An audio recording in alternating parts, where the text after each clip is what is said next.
Good afternoon. Magpipimo po tayo ng roller kit na kinabit natin sa Navara Calibre. At kinabitan din po natin siya ng roll bar with carrier Kronos. So ilahin muna natin ang roller kit, ipimo.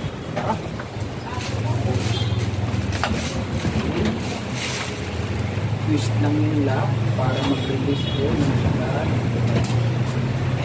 Hatak.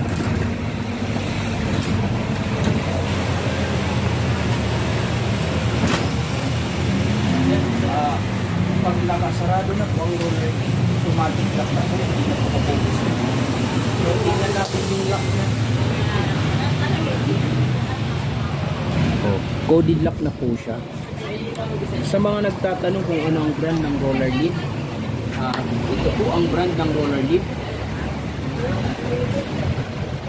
Yan, Supra. At ang roller lid natin ay aluminum material na po siya.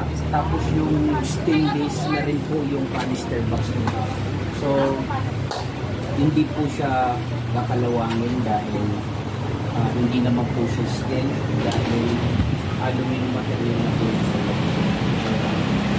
So, dito na lang po ang video natin.